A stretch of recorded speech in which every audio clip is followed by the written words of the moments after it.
2019-এ 85,000-এরও বেশি ভোটে এই এলাকার মানুষ তারা লিড দিয়েছিলেন, অর্থাৎ মালদা উত্তর লোকসভা এলাকার মানুষের আশীর্বাদ পেয়েছিলাম। এখানে তারা 85,000-এরও বেশি ভোট তারা এখানে লিড দিয়েছিলেন।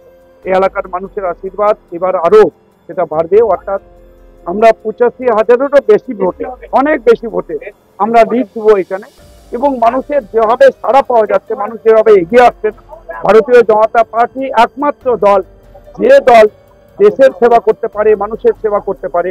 সেবক হিসেবে আমাদের দেশের প্রধানমন্ত্রী নরেন্দ্র মোদীজি যেভাবে কাজ করছেন, সারা দেশের 140 কোটি মানুষের সেবায় তিনি 10 বছর ধরে যেভাবে নিয়োজিত আছেন, সুতরাং মানুষ সবাই একমাত্র আমাদের জনপ্রিয় প্রধানমন্ত্রী নরেন্দ্র মোদীকেই চাই এবং নরেন্দ্র মোদীকেই আবার এখানে প্রধানমন্ত্রী তারা দেখতে চান।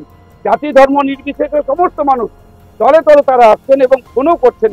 তারা বলছেন আমরা এবার পদ্মফুলেই ভোট দেবো, এই চোরদের পশ্চিমবাংলা থেকে আমরা উৎখাত করব।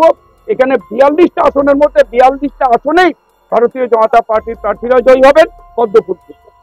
বিজেপির উন্নয়ন নাকি রাম মন্দির, কোনটা বড়? আমরা বিজেপির পক্ষ থেকে আমাদের একটাই বক্তব্য, সেটা হচ্ছে সবচাইতে বড় আমরা এটা রাষ্ট্রবাদী দল, আমরা রাষ্ট্রের আমরা সেবক, রাষ্ট্রের মানুষের আমরা সেবক হিসেবে কাজ করি। রাম মন্দির আমাদের ছিল, আমাদের নির্বাচনে একটা ইশতেহারে আমাদের প্রস্তাব ছিল। আমরা সেই প্রস্তাব আমাদের দেশের প্রধানমন্ত্রী আজকে কার্যকরী করেছেন। আমাদের অযোধ্যায় ভব্য রাম মন্দির তৈরি হয়েছে এবং অযোধ্যাতে ভগবান শ্রীরামচন্দ্রের প্রাণ প্রতিষ্ঠা হয়েছে। এটা মানুষের দীর্ঘদিনের তাদের যে আশা ছিল, দীর্ঘদিনের চাহিদা ছিল, দীর্ঘদিনের আন্দোলন ছিল, সে আজকে সফল হয়েছে। তাই রাম মন্দির এটা হচ্ছে মানুষের তাদের স্বপ্ন, সেটা পূরণ করেছেন আমাদের দেশের প্রধানমন্ত্রী নয়।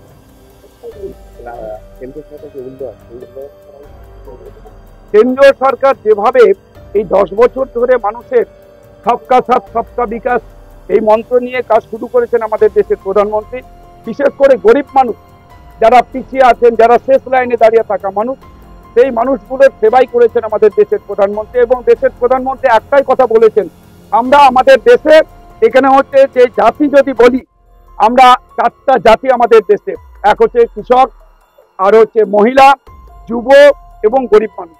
এই 4 জাতির জন্য আমরা সেবা করি ভারতীয় জনতা পার্টি। আমাদের দেশের প্রধানমন্ত্রী এই 4 জাতির সেবার জন্য, 4 জাতিকে আমাদের উন্নত করবার জন্য আমাদের দেশের প্রধানমন্ত্রী 10 বছর ধরে গরিব কল্যাণ যোজনাতে কাজ করেছেন। আমাদের সেবা, সুশাসন এবং গরিব কল্যাণ আজকে হচ্ছে আমাদের দেশের মানুষ পেয়েছেন এবং সেই গরিব কল্যাণের কাজে আমাদের দেশের প্রধানমন্ত্রী নিয়োজিত আছে। মূল প্রতিদ্বন্দ্বী কোন রাজনৈতিক দলকে বলে? মূল প্রতিদ্বন্দ্বী বলে এখানে কিছু নেই।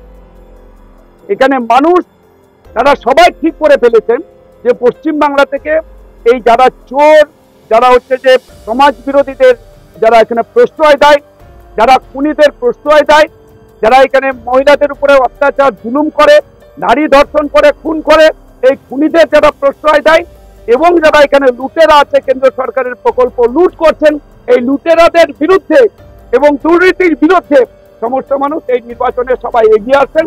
ভারতীয় জনতা পার্টিকে পদ্মফুল চিহ্নে ভোট দিয়ে এখানকার প্রার্থীকে প্রচন্ড সারা, সমস্ত মানুষ এগিয়ে আসছেন, জাতি ধর্ম নির্বিশেষে, দলমত নির্বিশেষে। তৃণমূল কংগ্রেসের মধ্যে থেকেও আমাকে ফোন করে বলেছেন যে এই দলকে এই পশ্চিমবাংলা থেকে শিক্ষা দিতে হবে। এই দল যেভাবে হচ্ছে যে আমাদের ওই সন্দেশকালীতে যা ঘটিয়েছে, মানুষ তার হচ্ছে আজকে প্রতিশোধ নেওয়ার জন্য প্রস্তুত হয়েছে।